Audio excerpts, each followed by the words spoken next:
नमस्कार, आप देख रहे हैं उत्तराखंड में हूं आपके साथ संदीप तिवारी। मुख्यमंत्री पुष्कर सिंह धामी ने रामनगर पहुंचकर अखिल भारतीय विद्यार्थी परिषद कुमाऊं विश्वविद्यालय नैनीताल के कार्यक्रम सर्वोदय 2024 में बतौर मुख्य अतिथि के तौर पर शिरकत की। इस दौरान मुख्यमंत्री अखिल भारतीय विद्यार्थी परिषद नैनीताल के संगठन को लेकर कहा कि एबीवीपी दुनिया का सबसे बड़ा छात्र संगठन है जो शिक्षकों के साथ मिलकर छात्रों के सर्वांगीण विकास के लिए कार्य करता है। साथ ही उन्होंने कहा कि आज के ये युवा आने वाले कल के भविष्य हैं। कार्यक्रम में आपको बता दें कि उन्होंने बोलते हुए कहा कि प्रदेश के मुख्यमंत्री पुष्कर सिंह धामी ने कहा कि युवा देश का भविष्य है, आने वाला दशक उत्तराखंड का होगा।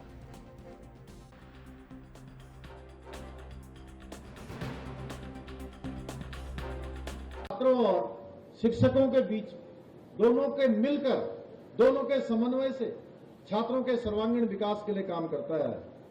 मेरे युवा साथियों, हमें इस शक्ति को नए भारत के निर्माण में लगाना है।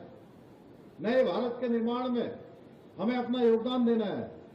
आज हमारे प्रधानमंत्री जी के नेतृत्व में, कुशल मार्गदर्शन में, आज जहां एक ओर युवा भारत के हर क्षेत्र में आज आगे आ रहा है, संपूर्ण विश्व का नेतृत्व आज भारत कर रहा है, वहीं दूसरी ओर पूरा विश्व भी भारत की युवा शक्ति के सामर्थ्य के आगे नतमस्तक है। आज का भारत अपने सभी युवा साथियों के लिए वो एक प्लेटफॉर्म देने का काम कर रहा है, प्रयास कर रहा है जो आपके सपनों को पूरा करने में मदद कर सके। Make in India, digital India, startup India जैसी अनेक योजनाएं आज देश की तस्वीर और तकदीर दोनों ही बदलने का काम कर रही है। युवाओं के लिए जहां स्टार्टअप इंडिया और मुद्रा योजना ने उन्हें नए उद्योग और व्यापार के क्षेत्र में स्थापित और प्रोत्साहित करने का काम किया है। बहुत सारे नौजवान युवा जिनके अंदर कौशल था, जिनके अंदर प्रतिभा थी, योग्यता थी, क्षमता थी, लेकिन आगे बढ़ने के अवसर उनको नहीं प्राप्त हो पा रहे थे। आज हमारे प्रधानमंत्री आदरणीय मोदी जी के नेतृत्व में उनको हर क्षेत्र में आगे बढ़ने का अवसर प्रदान हो रहा है। पिछले 10 वर्षों में इस प्रकार से देश को आगे बढ़ाया जा रहा है। आज स्किल इंडिया योजना से युवाओं के लिए रोजगार। आगे बढ़ते हैं। मुख्यमंत्री पुष्कर सिंह धामी ने केंद्रीय सड़क परिवहन और राजमार्ग मंत्री नितिन गडकरी से प्रदेश की क्षतिग्रस्त सड़कों के पुनर्निर्माण में सहयोग का अनुरोध किया है। आपको बता दें कि बीते रोज सीएम ने केंद्रीय मंत्री नितिन गडकरी से फोन पर बात की और गडकरी को प्रदेश में अतिवृष्टि से क्षतिग्रस्त सड़कों की जानकारी देते हुए राज्य में 4 धाम सहित अन्य राष्ट्रीय राजमार्गों को राज्य में हुई अतिवृष्टि के कारण भारी नुकसान हुआ है। उन्होंने क्षतिग्रस्त सड़कों के पुनर्निर्माण का अनुरोध किया है और कहा कि बरसात के बाद 4 धाम यात्रा सहित प्रदेश में पर्यटकों का आवागमन तेजी के साथ बढ़ेगा, जिसके लिए समय पर सड़कों की मरम्मत की जानी चाहिए।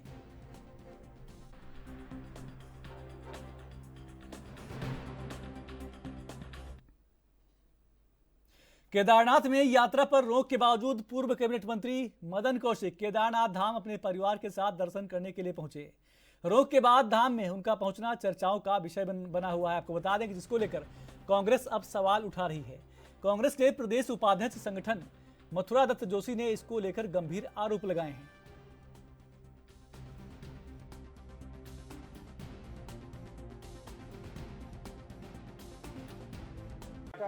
ये भाजपा का चरित्र है।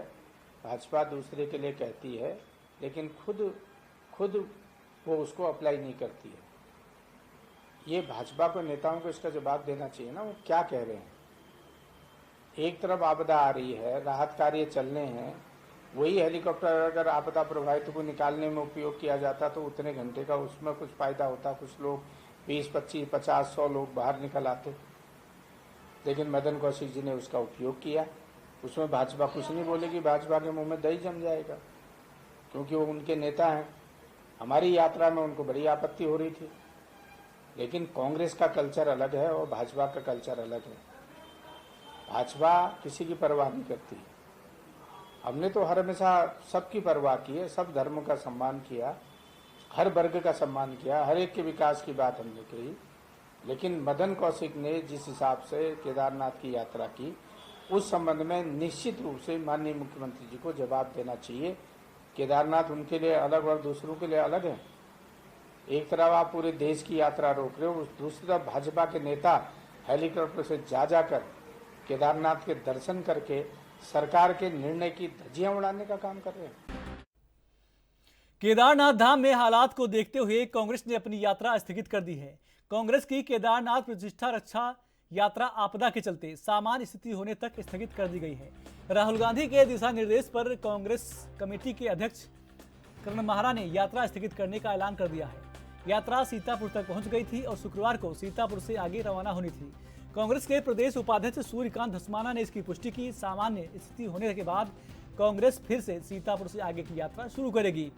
पूर्व सीएम हरीश रावत ने सोनप्रयाग में आपदा से हुए नुकसान को देखते हुए यात्रा में आगे जाने का कार्यक्रम पहले ही स्थगित कर दिया है। उन्होंने कहा कि केदारनाथ क्षेत्र में भयंकर आपदा आई है, बड़ी संख्या में यात्री फंसे हैं, उनका बचाव कार्य चल रहा है। स्थगित करने का मुख्य कारण ये है कि केदारनाथ धाम जाने के लिए एक तो जगह जगह पर रास्ता टूटा हुआ है। इस समय वहां पर राहत और बचाव कार्य चल रहा है। पार्टी ने यह तय किया है कि वहां के राहत और बचाव कार्य प्रभावित न हो, और हमारे सर्वोच्च नेता आदरणीय राहुल जी ने भी कहा है कि कांग्रेस के कार्यकर्ता राहत और बचाव कार्य में जुटे। यात्रा फिर हो जाएगी, तो इसलिए हमने ये यात्रा स्थगित की है। और जैसे ही यात्रा मार्ग सुचारू रूप हो जाएगा तो उसके बाद हम यात्रा प्रारंभ करेंगे, और वो यात्रा गौरीकुंड से लेकर केदारनाथ तक की होगी और केदारनाथ में जलाभिषेक किया जाएगा। जहां तक बीजेपी के स्वागत करने की बात है, तो होना चाहिए, राजनीतिक शिष्टाचार सबके लिए है, और बीजेपी ने अगर इसका स्वागत किया है तो निश्चित रूप से उन्होंने राजनीतिक शिष्टाचार को कायम करने का काम किया है। कांग्रेस पार्टी के प्रदेश अध्यक्ष करण महारा ने सोनप्रयाग के साथ अन्य स्थानों पर फंसे श्रद्धालुओं को जल्द से जल्द रेस्क्यू करने की मांग की है। कांग्रेस पार्टी के प्रदेश कार्यालय में प्रेस वार्ता के दौरान उन्होंने कहा कि जिस तरह से आपदा आई है, ऐसे में सरकार को रेस्क्यू ऑपरेशन को तेज करना चाहिए। साथ ही उन्होंने कहा कि आपदा के नुकसान को लेकर जल्द ही कांग्रेस पार्टी का एक प्रतिनिधिमंडल मुख्यमंत्री पुष्कर सिंह धामी से मुलाकात भी करेगा।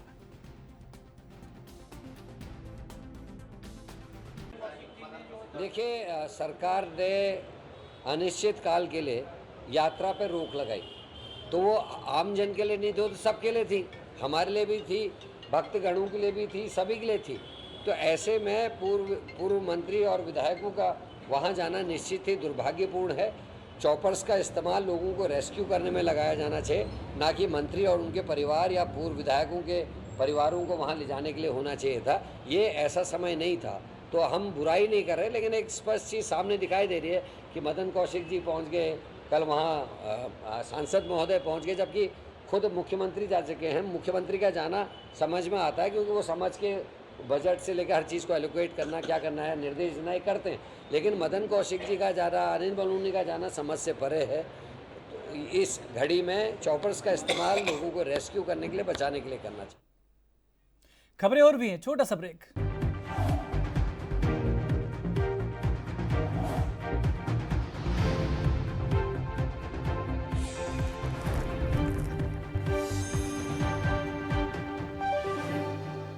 ब्रेक के बाद स्वागत है आपका। खबरों में आगे बढ़ते हैं। उत्तराखंड सरकार द्वारा पूरे प्रदेश में चलाए जा रहे कार्यक्रम सरकार आपके द्वार के चलते मुख्य विकास अधिकारी उधम सिंह नगर मनीष कुमार के नेतृत्व में सरकार जनता के द्वार कार्यक्रम के तहत क्षेत्र के लोगों की समस्याओं को सुना गया। कार्यक्रम में राजस्व विभाग, खाद्य विभाग, जल संस्थान, क्षेत्र पंचायत विभाग, पशुपालन विभाग के साथ अन्य विभागों के अधिकारी भी मौजूद रहे। वहीं कार्यक्रम में लोगों की समस्याओं का समाधान भी किया गया, और जिन समस्याओं का समाधान मौके पर नहीं हो सका, उसके निराकरण के लिए संबंधित विभाग के अधिकारियों को निर्देश दे दिए गए हैं।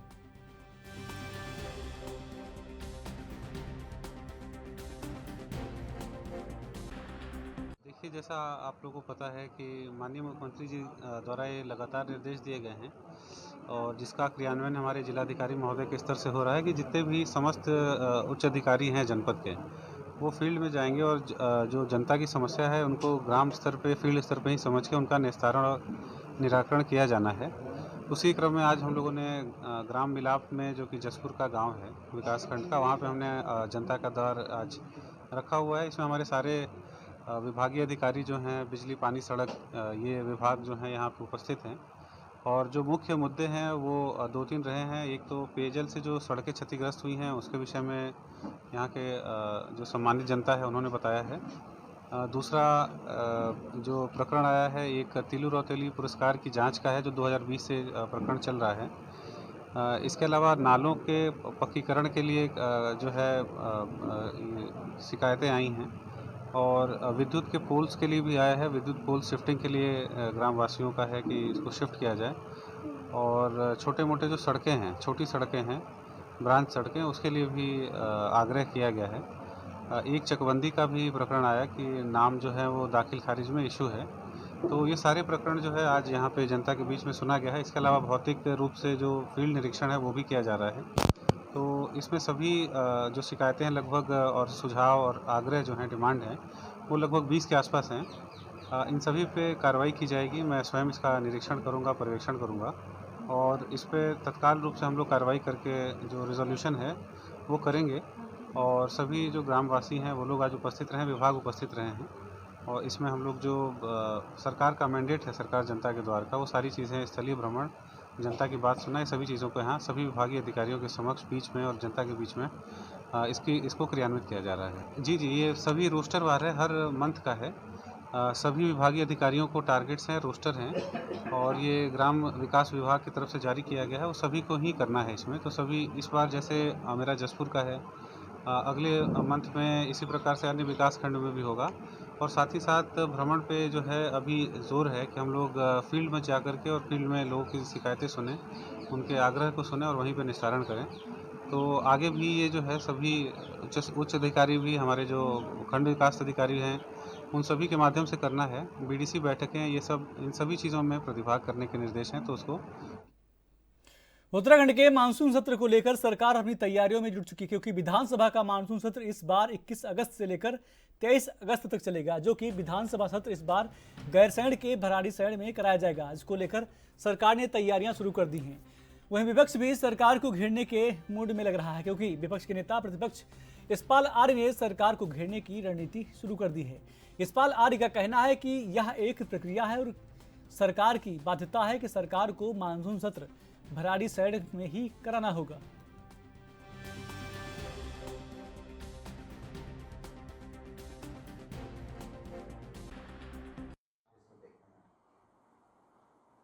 देखिए, ये बाध्यता है सरकार की कि सदन 6 माह में आहूत हो और एक औपचारिकता है, रस्म अदायगी भर है। बहुत ही महत्वपूर्ण प्रश्न हमारे माननीय विधायकों के द्वारा लगाए गए हैं, लगभग 500 से ज़्यादा प्रश्न और बड़े सवाल भी हैं। आपदा ही बहुत बड़ा मुद्दा है। दैविक आपदा और एक कृत्रिम आपदा, और हम चाहते हैं कि सत्र अवधि बढ़े, जिससे कि जनता के सवालों को हम सदन में उठा सकें। और हमारे कांग्रेस विधानमंडल दल के सभी माननीय सदस्य पूरी तैयारी के साथ इस सत्र की प्रतीक्षा कर रहे थे, लेकिन सरकार सवालों से बचना चाहती है और सरकार हर सत्र में देखा कि घिरी हुई दिखाई देती है। सरकार की मंशा, जैसा मैंने कहा कि कभी सप्लीमेंट्री बजट है, कभी मुख्य बजट है, उस तक ही सीमित है। और इस सत्र का क्या एजेंडा है, 2 दिन में कितने विधायी कार्य होंगे, इसके बारे में भी जानकारी नहीं है। बेहतर होता सरकार की नियत मंशा साफ होती तो सत्रावधि बढ़ानी चाहिए थी, जो इसमें देखने को नहीं। मूल रूप से अल्मोड़ा के बद्रेश्वर वार्ड निवासी डीके सिंह के बेटे लक्ष्य सेन ने ओलंपिक बैडमिंटन में क्वार्टर फाइनल मुकाबला जीतकर सेमीफाइनल में पहुंचकर इतिहास रच दिया है। इस उपलब्धि के बाद लक्ष्य सेन पहले भारतीय शटलर खिलाड़ी बन गए हैं जो ओलंपिक में बैडमिंटन के सेमीफाइनल में पहुंचे हैं। इससे पहले भी उन्होंने स्पेन में वर्ल्ड चैंपियनशिप में ब्रॉन्ज मेडल, दिल्ली में हुए इंडियन ओपन में गोल्ड मेडल, जर्मन ओपन में silver medal, all England tournament में सिल्वर मेडल, थॉमस कप में टीम को गोल्ड मेडल दिलाया था।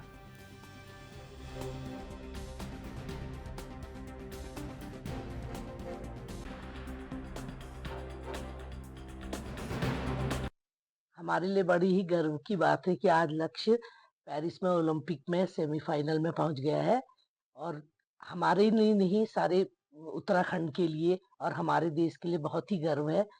शुरू से ही वो बहुत लगन वाला था और आज उसने दिखा दिया कि मेरी लगन से मैं कहां से कहां पहुंच सकता हूं।